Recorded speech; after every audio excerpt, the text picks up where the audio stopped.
I'm Marianne Glendon. I'm chair of the Commission on Unalienable Rights. And on behalf of my fellow commissioners, some of whom are here today, I want to welcome you to this presentation of our report. I came in here earlier this morning, and when I saw the seating arrangement, it reminded me of Giacometti's Figures in a Public Square. Those seats looked so distant from one another and so lonely, and of course that whole sculpture was meant to be an evocation of estrangement of modern man. But now that I see people in the seats, it's really just the opposite, and I want to thank you, so many of you, for having come here today.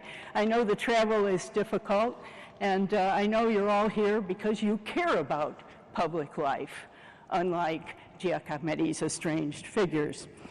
So, a year ago, when Secretary Pompeo established this commission, he gave us only two very terse instructions. One was to ground our work in the principles of the U.S. founding and in the principles of the International Human Rights Project, specifically the Universal Declaration of Human Rights. And the second was to keep our work at the level of policy, of principle, and not to get involved in policy, where the State Department is already very well supplied with policymakers. And at the time, a year ago, many people wondered, well, what's the point of having a commission that doesn't concern itself with the burning issues of the day? And one answer, possibly an answer to that, is something that former Secretary of State Henry Kissinger said many years ago. He said, when I was a professor, I could work on whatever subjects I wanted and take as much time as I wanted.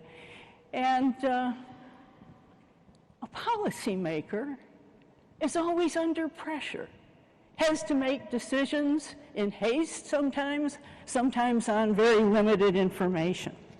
And the risk, he said, for the policymaker is that the urgent will sometimes drive out the important.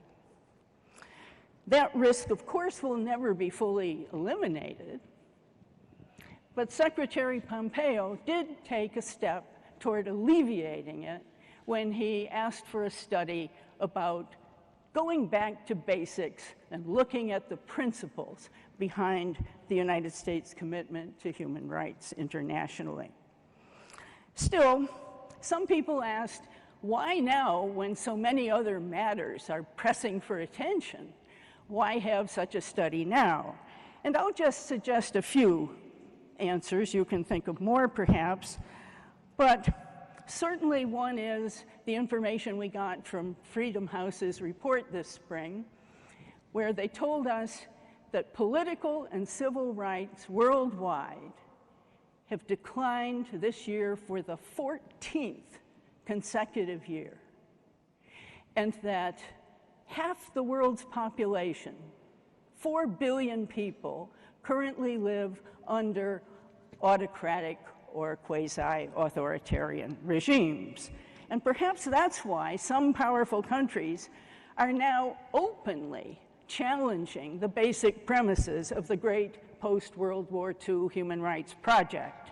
And by challenging the premises, they are undermining the already fragile international consensus behind the ideas that no nation should be immune from outside scrutiny of how it treats its own citizens, and that every human being is entitled to certain fundamental rights, simply by virtue of being human. China, in particular, is aggressively promoting a very different concept in which national priorities of various sorts prevail over the basic rights of speech, assembly, religious freedom, and free elections. Another set of threats to human freedom and dignity are emerging in technological advances. Artificial intelligence, biotechnology, data collection, sophisticated surveillance techniques. I could go on, but what hasn't changed is the fact that millions of women and men are suffering arbitrary imprisonment, torture.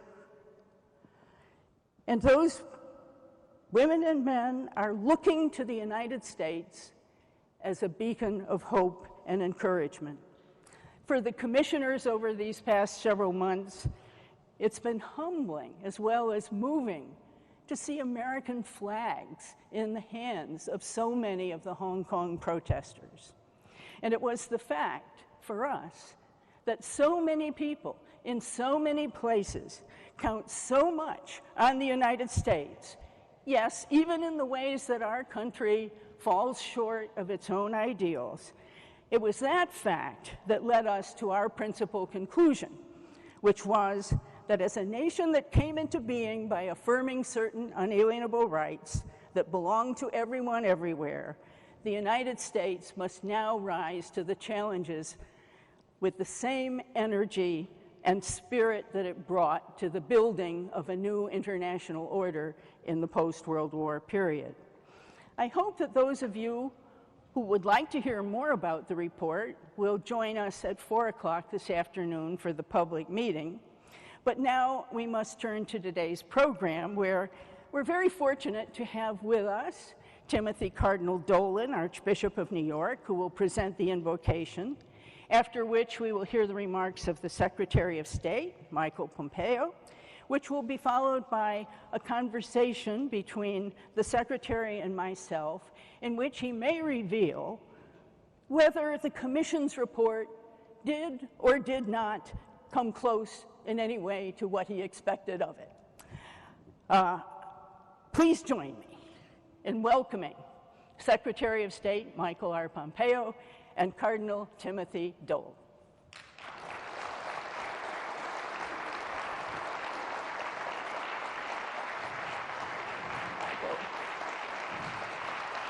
Here we go.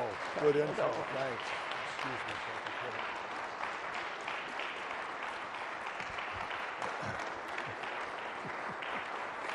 And please remain standing for the national anthem, which will be performed by Army Sergeant First Class Kara Strange.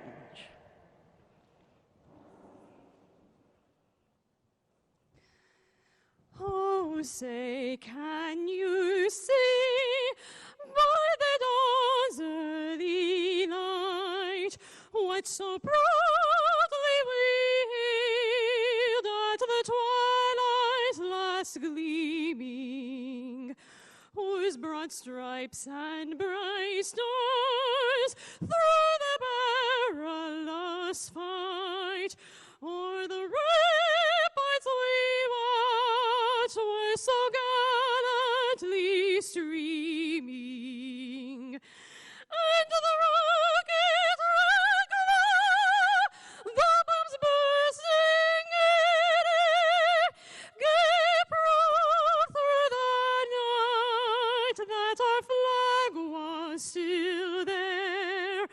Oh, say does that star-spangled banner yet wave o'er the land of the brave and the home of the brave?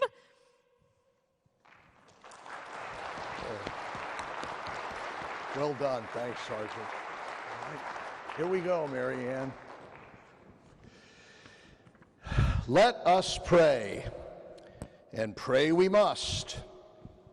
We citizens who cherish this one nation under God, a duty flowing from our bold confession, in God we trust.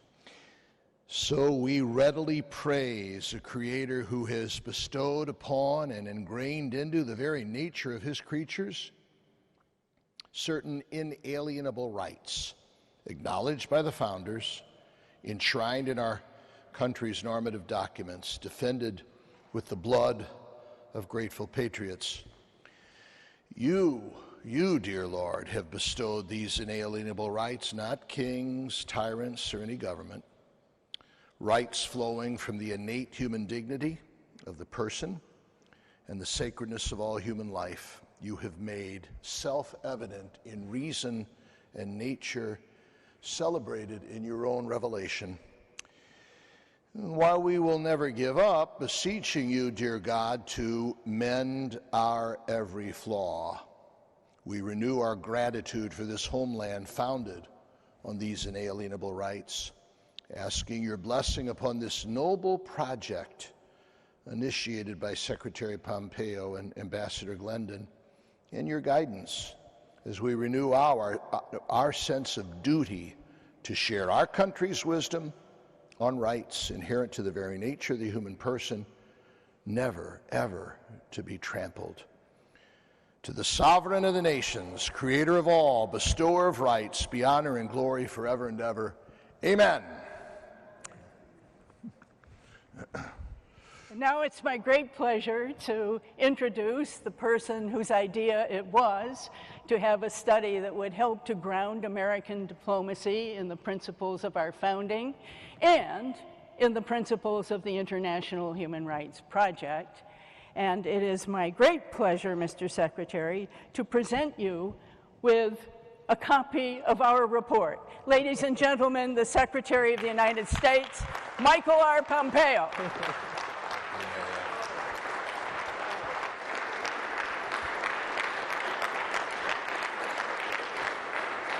Good afternoon, everyone. It is wonderful to be here. It's beautiful. It's absolutely beautiful here. Thank you, Mary Ann, for that lovely introduction. I am confident that when we first met, and I was a 27-year-old former Army captain, that I'd be standing here today with you in this beautiful place, talking about this important moment. I was very moved by the rendition of the national anthem. Let's give a round of applause again to Sergeant First Class Chris Strange. None of you should be surprised that I chose an Army person to come give the opening singing. Cardinal Dolan, thank you. Bless you for being here today. We're blessed to have you here. I want to express, too, my appreciation for the National Constitution Center for hosting us. It took some doing to organize. This isn't how this is normally laid out. Let's give the people who made this all happen from this institution a big round of applause as well.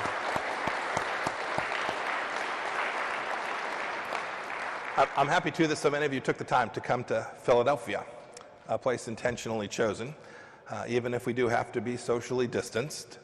And to those watching live stream at state.gov, welcome.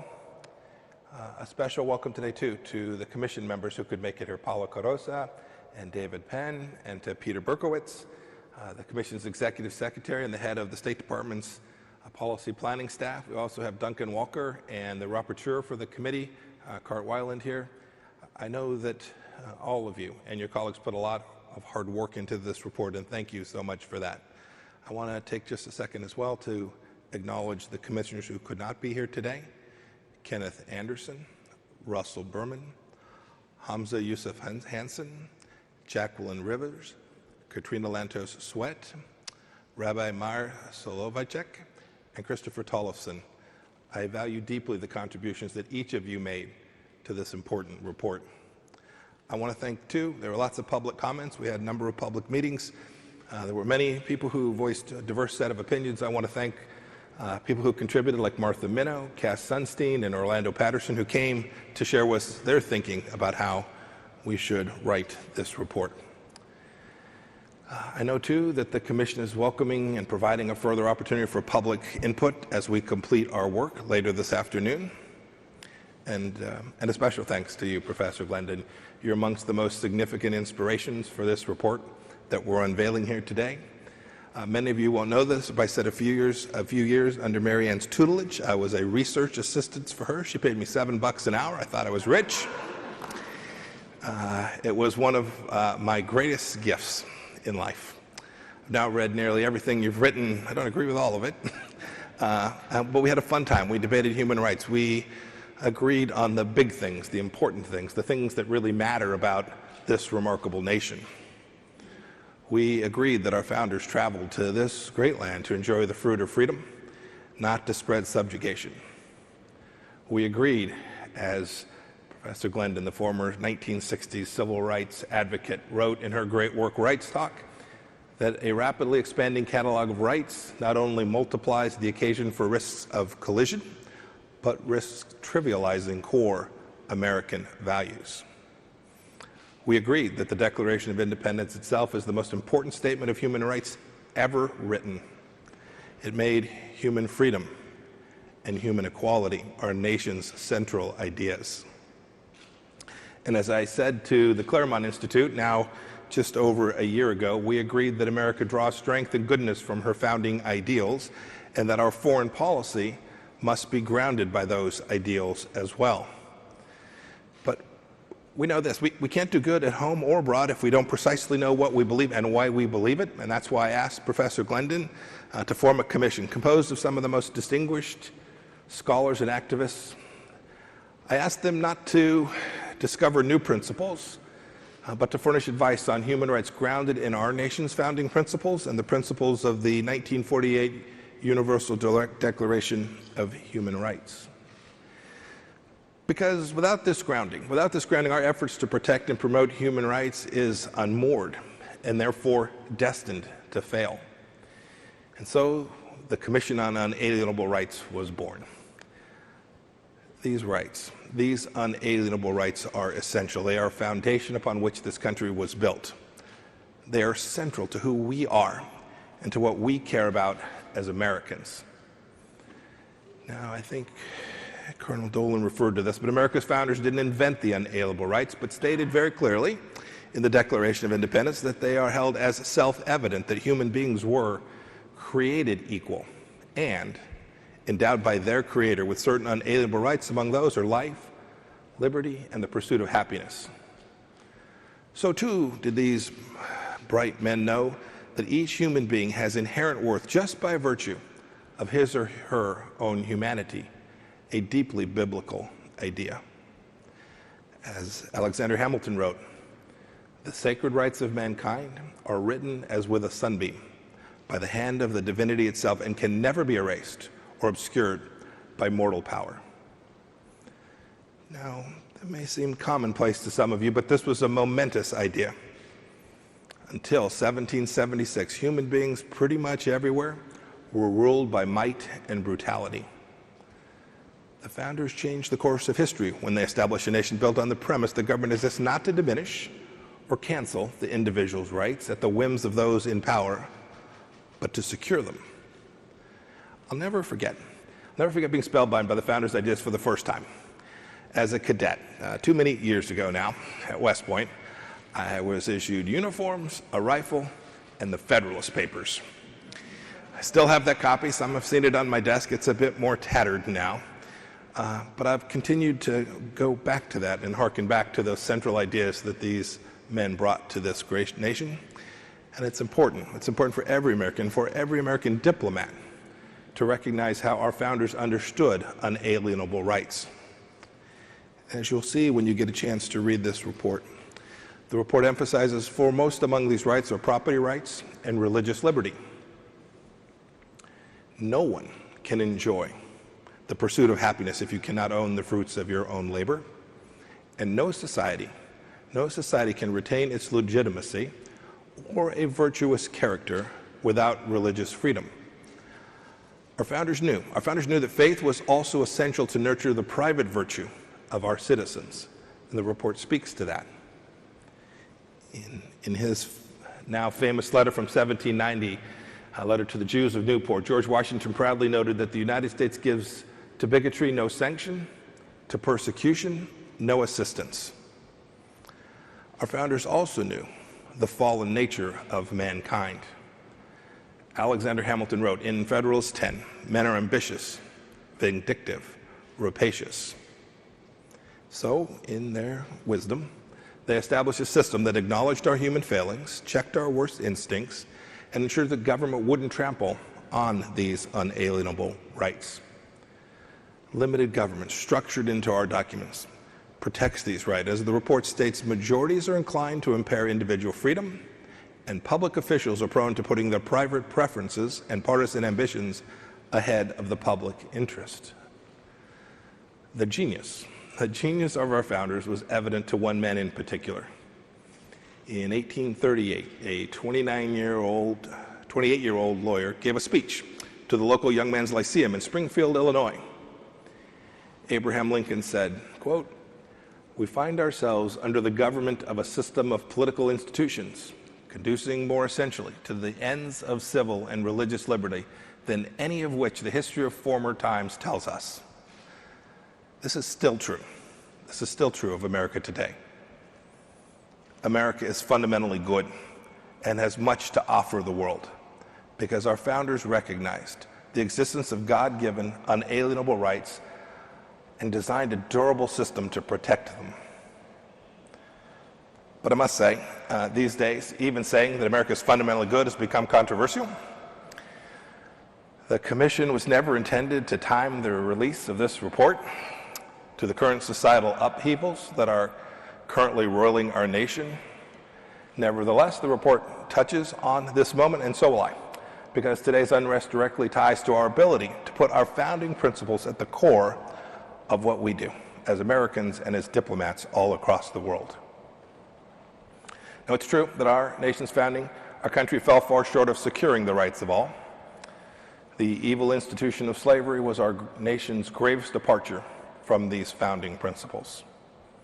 We expelled Native Americans from their ancestral lands. And our foreign policy, too, has not always comported with the idea of sovereignty embedded in the core of our founding. But crucially, the nation's founding principles gave us the standard by which we could see the gravity of our failings and a political framework that gave us the tools to ultimately abolish slavery and enshrine into law equality without regard to race. You don't always hear these ground truths today, nor do you hear about the greatest strides our nation has made to realize the promise of our founding and a more perfect union. From Seneca Falls to Brown versus Board of Education, to the peaceful marches led by Dr. Martin Luther King Jr., Americans have always laid claims to their promised inheritance of inalienable rights.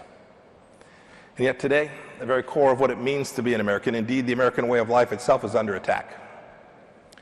Instead of seeking to improve America, too many leading voices promulgate hatred of our founding principles. President Trump spoke about this at Mount Rushmore on the 4th of July. And our rights tradition is under assault. The New York Times 1619 Project, so named for the year that the first slaves were transported to America, wants you to believe that our country was founded for human bondage. They want you to believe that America's institutions continue to reflect the country's acceptance of slavery at our founding. They want you to believe that Marxist ideology, that America is only the oppressors and the oppressed. The Chinese Communist Party must be gleeful when they see the New York Times spout this ideology. Some people have taken these false doctrines to heart. The rioters pulling down statues thus see nothing wrong with desecrating monuments to those who fought for our unalienable rights, from our founding to the present day. This is a dark vision of America's birth. I reject it. It's a disturbed reading of our history. It is a slander on our great people. Nothing could be further from the truth of our founding and the rights about which this report speaks. The Commission reminds us, it's got a quote from Frederick Douglass, himself a freed slave who saw the Constitution as a glorious liberty document that it is. America is special. America is good. America does good all around the world. You know, in recent weeks, I've had the chance to walk around Arlington Cemetery a few times as I was thinking about today, and I've been reminded of the hundreds of thousands of young men America sacrificed during the Civil War. We forget them at our peril. And that grand struggle for rights wasn't the only one in American history. There are many remarkable Americans still engaged in the drive to fulfill the Declaration's promises. One of them's here with us today, David Hardy. David was the founding CEO of Boys Latin School, a charter right here in Philadelphia. He's still very involved in the charter school community. At Boys Latin and other schools like it, aspiring young men, nearly all of them from some of the most difficult parts of Philadelphia, have a better chance to pursue their happiness. 89% of the students there matriculate to college. He, David, has devoted a great part of his adult life to equal opportunities for a good education, often called the civil rights movement of our time. Mr. Hardy, please stand and let's give him a round of applause.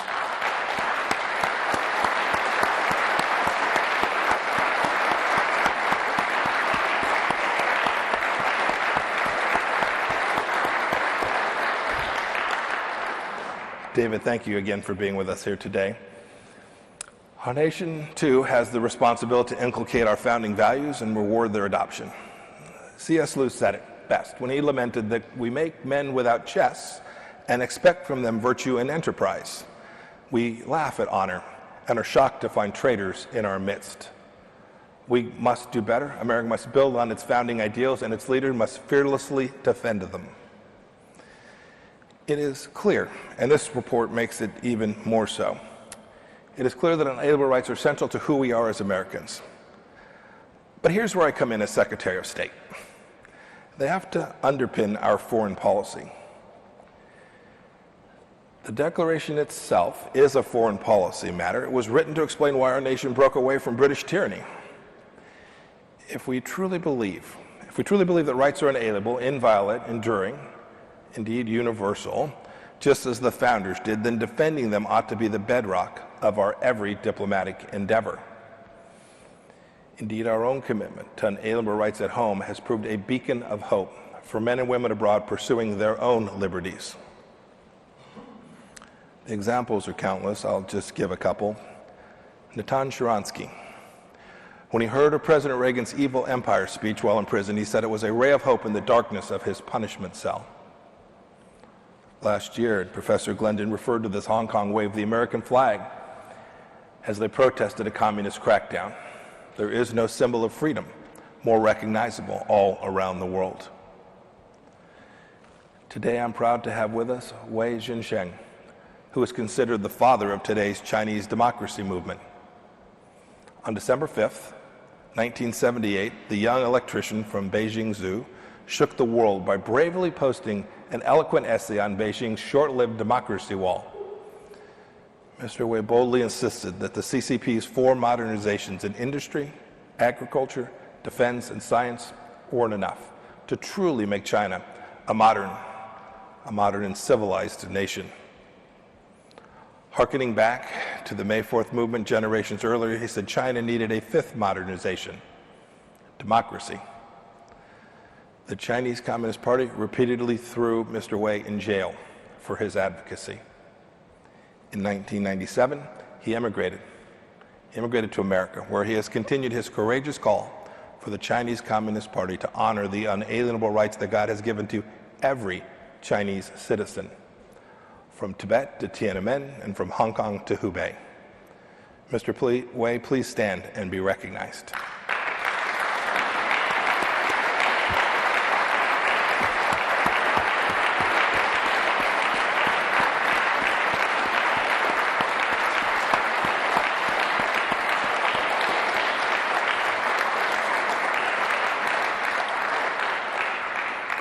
It's a blessing to have you with us here today. Thank you again. Now, if you believe our founding principles should inform foreign policy, and especially the promotion of unalienable rights, we have to lay down a framework for how to think about this around the world. Now, we have to be realistic, because our first duty is, of course, to secure American freedoms. That's what I raised my right hand to do when I was sworn in as America's Secretary of State. Our dedication to unalienable rights doesn't mean we have the capacity to tackle all human rights violations everywhere and at all times. Indeed, our pursuit of justice may clash with hard political realities that thwart effective action, and our promotion of rights may be possible to achieve through diplomatic tools, but it, from time to time, will certainly not be. And our declaration isn't a license for foreign adventurism, nor does it direct such. And so we are forced to grapple with the tough choices about which rights to promote and how to think about this. Americans have not only unalienable rights, but also positive rights, rights granted by governments, courts, multilateral bodies. Many are worth defending in light of our founding, others aren't. Prioritizing which rights to defend is also hard. there was a research group found combined 64 human rights related agreements encompassing 1,377 provisions between the United Nations and the Council of Europe alone. That's a lot of rights. And the proliferation of rights is part of the reason why this report is so important. It reorients us back to the foundational, unalienable rights that we are bound to protect. This grounding in our founding principle also helps us to judge when other nations are violating the rights that we care most about.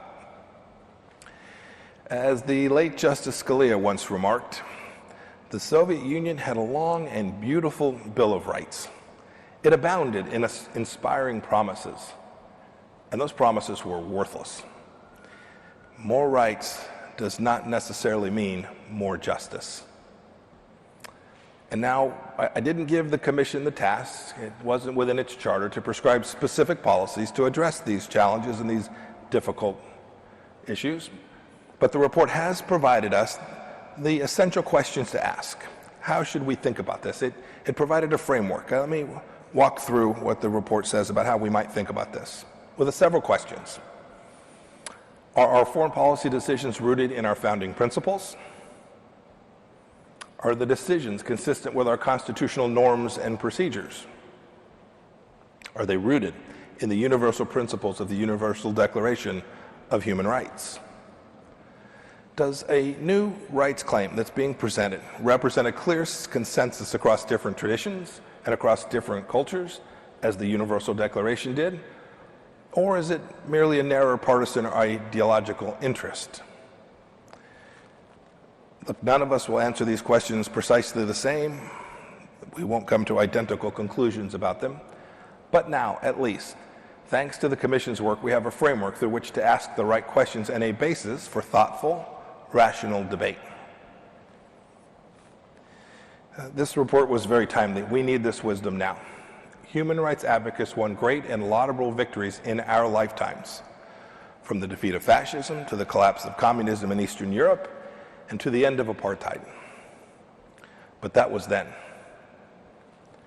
The great and noble human rights project of the 20th century is in crisis.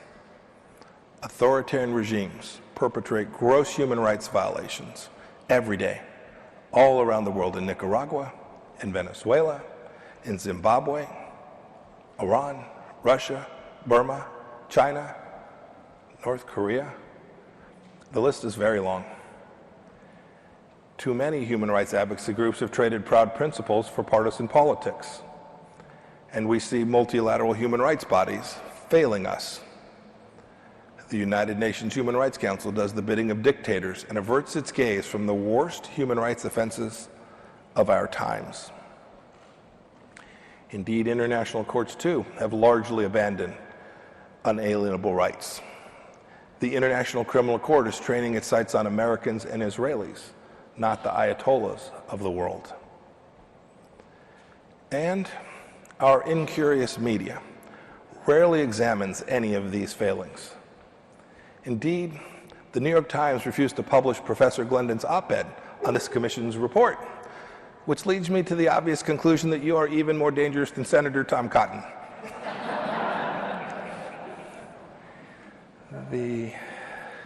The vital 20th century human rights project has come unmoored, and it needs a regrounding. That is risky for Americans, and it is deadly for others around the world.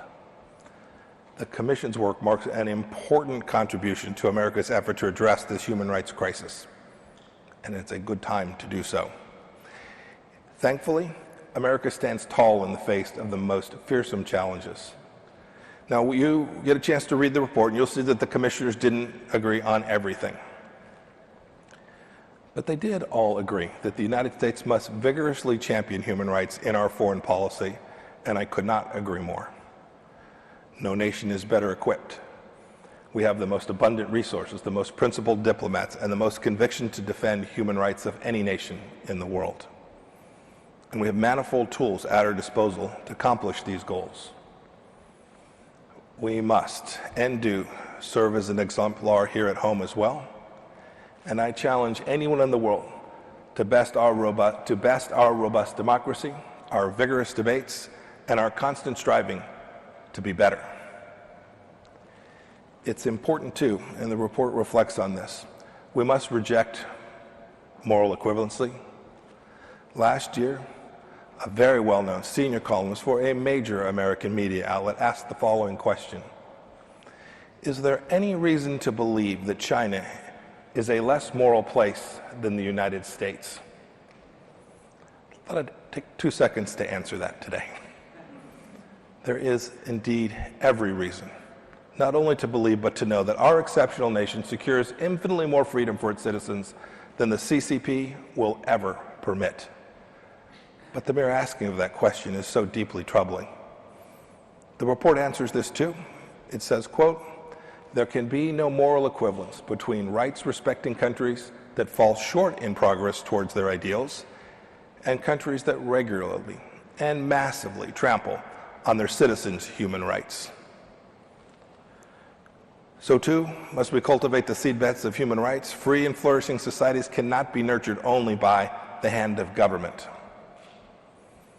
They must be nurtured through patriotic educators, present fathers and mothers, humble pastors, next-door neighbors, steady volunteers, honest business people, and so many other faithful, quiet citizens.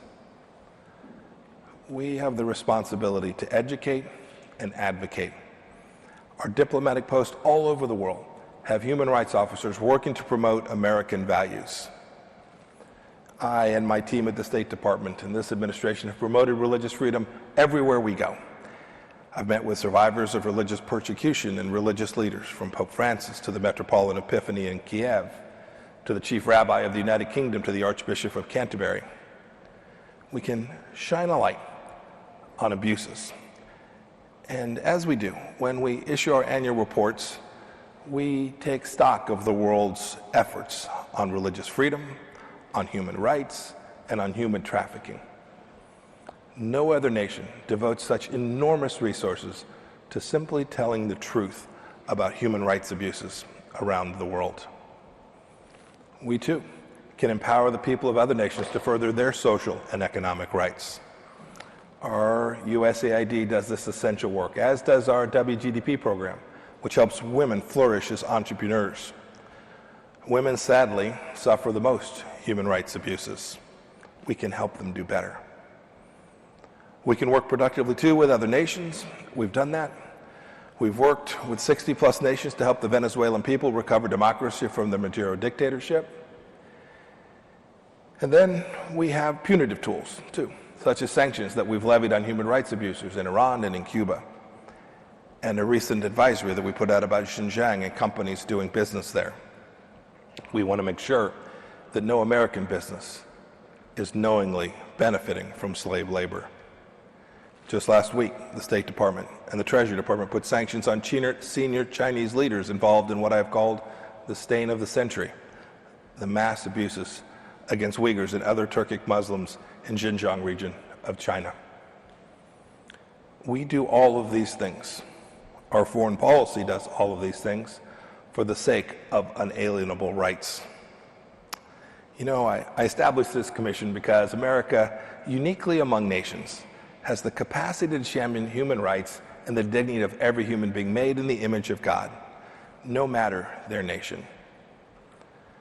But to do so effectively, we must insist on the rightness and the relevance of America's founding principles. Surely, if America loses them, she loses her soul and our capacity to do good around the world. If we adhere to them, we will replenish that capacity.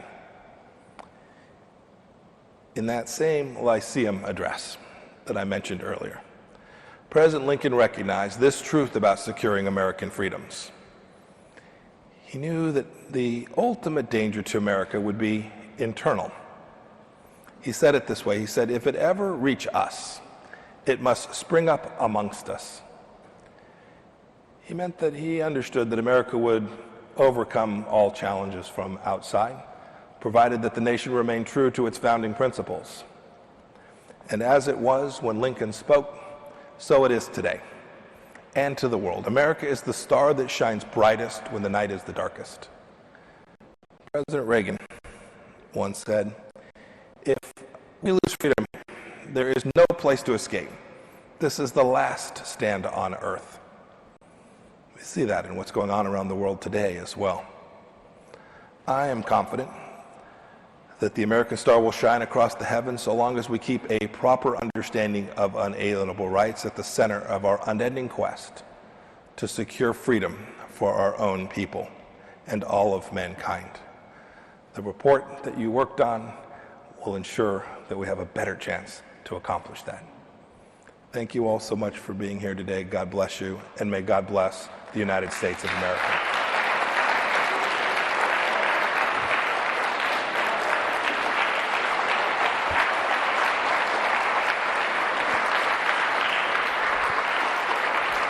Good. Wonderful. Absolutely wonderful. So, Mr. Secretary, thank you for those inspiring words. And thank you for sitting down for your agreement to elaborate on. This is the hard part. Actually, I'm tempted to ask you to elaborate on those things you said we disagreed about. I'm sure there must have been some mistake. But instead, I'll ask you a question that the commissioners have wondered about over the past few months, and I'm sure many other people. With so many other challenges for the State Department, for so many other factors that have to go into foreign policy, why is it, here's what a skeptic would say, why is it when we have to think about security and strategy and economic considerations, why is it that you think human rights advocacy is such an important part? How is that in the national interest? You know, I spoke about this a little bit, and I could see it when I came to the State Department, and I'd known it. So I was a soldier, right? Life and death matters. When I went to law school, we'd read about just war, these central ideas of how we as Americans think about our world. And I watched as cables would come in at the State Department, and we'd be talking about rights in ways that were deeply inconsistent.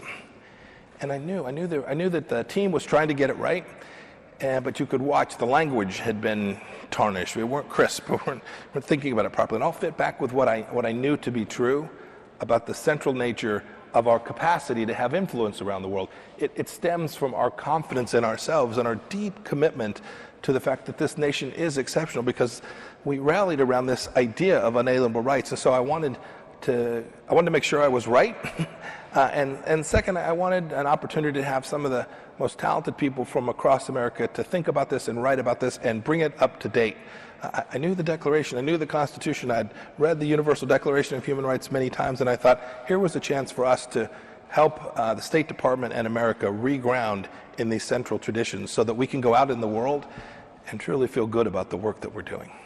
It's interesting that many secretaries of state, as you know, have taken given more or less priority to human rights and foreign policy, but no one before you ever thought to go back to basics, and let's ask that question.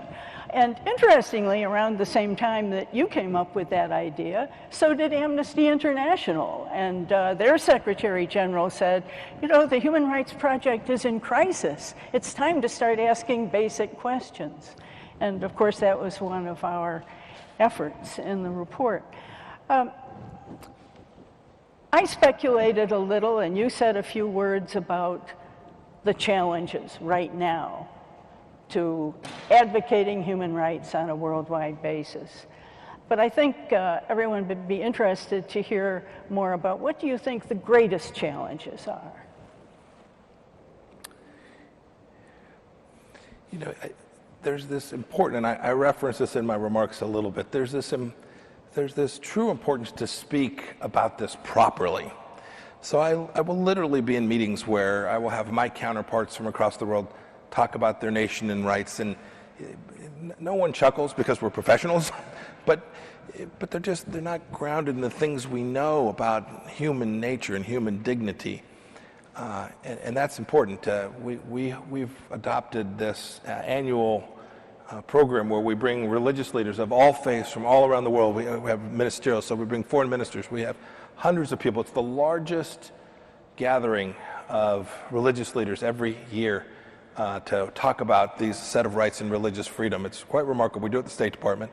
And it's always, for me, fascinating to watch how different traditions, different faith traditions, different traditions from the countries that they are from as well.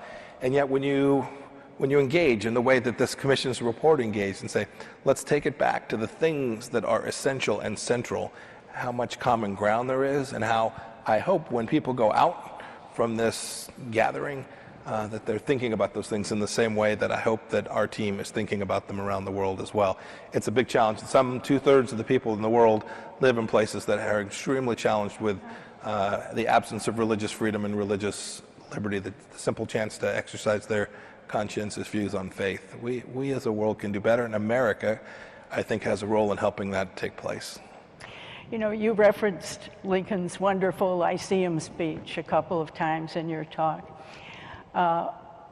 One thing he said in that speech, referring to the Declaration of Independence, he said, those principles have been forgotten because they haven't been attacked outright. They've been attacked by the silent artillery of time. And it seems to me that that's true not only of our founding principles, but now of the principles of the Universal Declaration of Human Rights, which is about as old today as the Declaration of Independence was when Lincoln spoke. It's only China and a few other countries that are outright openly attacking the foundations and premises of the World War II Human Rights Project, the project that helped to bring down totalitarian regimes in Eastern Europe, apartheid.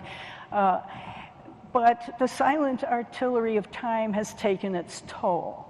And we mentioned a lot of challenges, you and I, today, but one of them is simply that another reason for going back to basics is to remember. I think that's right.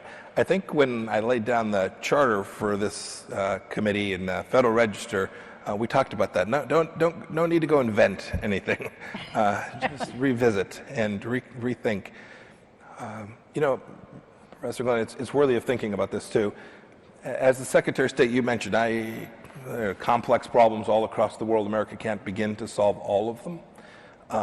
We have our own American interests that are often cross-cutting with human rights issues as well. And so we'll sometimes get it wrong as Americans, right? And you could critique this administration, you could critique previous ones too. Different people will make different judgments at time. But what's central is that everyone understands when they're doing that, right? It is essential that you have that as a common framework, a common understanding that is grounded and fit for purpose for our times and center mass of your thinking, so that when you have to make a tough decision, when you're working with a country that is not engaged in the human rights project in the way that they ought to be, that you know, that you're aware, that you remember it, when appropriate, you push it along beside the other foreign policy objectives that you're working on. And I'm proud of how our team does that everywhere and always. Sometimes we do it loudly, sometimes we do it quietly. I wanted to make sure that this report provided the intellectual foundation for this to go on as part of our team and for America in the years ahead. I hope that it'll accomplish that, at least in some small part. One of the things we only lightly touched on in our report was about our allies, other liberal democracies. We said that one nation speaking alone on a particular issue is very often not as effective as when a coalition of nations will speak together. And that led us to a concern. I wonder if you share this concern that the silent artillery of time has affected some of our allies in their willingness to speak out strongly on human rights in their foreign policies. Mm-hmm. How would you see that? I think that's very true. And what can we do about that? It requires us to redouble our efforts. Sometimes it's not only that they have forgotten, but these authoritarian regimes around the world put enormous pressure on them. You take a look at some of the gross human rights violations taking place today, nations that you would have expected to speak about this in a candid and open way do not do so. They feel constrained or threatened or bullied. But in some cases, they have either forgotten, and this should be a good reminder, and second, I think we can do more. We can encourage them. We can provide support. We can take our tradition, our rights tradition, and it'll lay down different in their country, but use it to give them the courage to speak out about these things, which I know in their core they believe, but sometimes they rank number it too far down the stack and choose to let America do the heavy lifting when it comes to this project. We need every nation to join us, certainly every liberal democracy around the world. You must admit, Mr. Secretary, that the instructions you gave us at the beginning were quite brief, quite terse. Yes, and ambitious. You let us figure out our own way in uncharted waters, and we appreciated that a great deal. We are an independent, nonpartisan federal commission, and so we appreciated it. But now I'm curious, was there anything in the report that surprised you? No, it didn't surprise me. It didn't surprise me that when we pulled back the barnacles of time and brushed it off, that we would come back to these central ideas. And while when you read the report, you can see that there was a broad and diverse range of membership with a broad and diverse set of views, you can see that the language that's contained in the report, the consensus, the bedrock of these unalienable rights shines through. You can see it. And I was very hopeful that that's how this would proceed, and I'm very happy that it did. You all did remarkable work. Well, we're glad to hear it. You've served our country in many different capacities. You mentioned being a captain in the Army. You were a congressman. You were director of the CIA. Now you're Secretary of State. You placed, at least in our interpretation of your cryptic instructions, you place a great deal of emphasis on grounding in the founding principles of our country. And of course, as you mentioned in your speech, who could have imagined that those principles would be as intensely under debate as they are today? But I think people would like to hear a little bit about your own, the things in your own background that gave you such an intense dedication to those founding principles. Oh goodness, it's hard to know precisely. Easy to make stuff up. But I'll give you you looked at my public life, but even in your report, you talk about the fact that this has to happen at home. Yeah. And so I think about my role as father. I think about my role as husband. My wife and I taught 5th grade Sunday school for a number of years. Perfect training for being the Secretary of State. I ran a small business in Wichita, Kansas. These places where communities come together, and these ideas, you don't talk about them very much when you're standing in front of a CNC lathe with your team, or but nonetheless, these ideas, this idea of civic virtue is central to the founders' understanding, and I came to understand that early on in life and to appreciate it and to do my best to be part of that in whatever community that I was part of. I didn't always succeed, but I tried.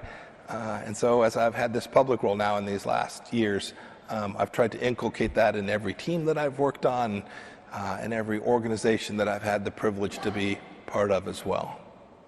Toward the end of your speech, you mentioned those seedbeds of civic virtues. And we say in our report that the American tradition of rights is a distinctive one. There's nothing quite like it anywhere else in the world. And we identified 3 strands that launch this ongoing conversation that we have in this country about the point and purpose of our public life. And one, of course, was this individualist strain, this Lockean, we're freedom-loving, profit-making, gambling, risk-taking society. We didn't say all that in the report, but elaborating a bit. Then the civic Republican strain that came out of those self-governing townships that pre-existed the founding, but where Tocqueville noticed that Americans learned and practiced self-government. And then the biblical strain, which was so pervasive at the time of the founding that they didn't feel the need to talk about it very much. And you indicated toward the end of your speech that rights are one thing, but rights are only tools. Rights are only means to better standards of life in larger freedom, as the UN Charter says, right, and the UN Declaration.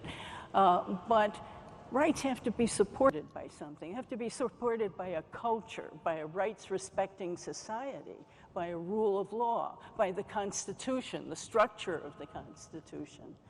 And it seemed to me in your speech that you were saying we're at a kind of, we're not only at a crisis in the Human Rights Project, but we're really at a kind of turning point and a crisis in our own culture.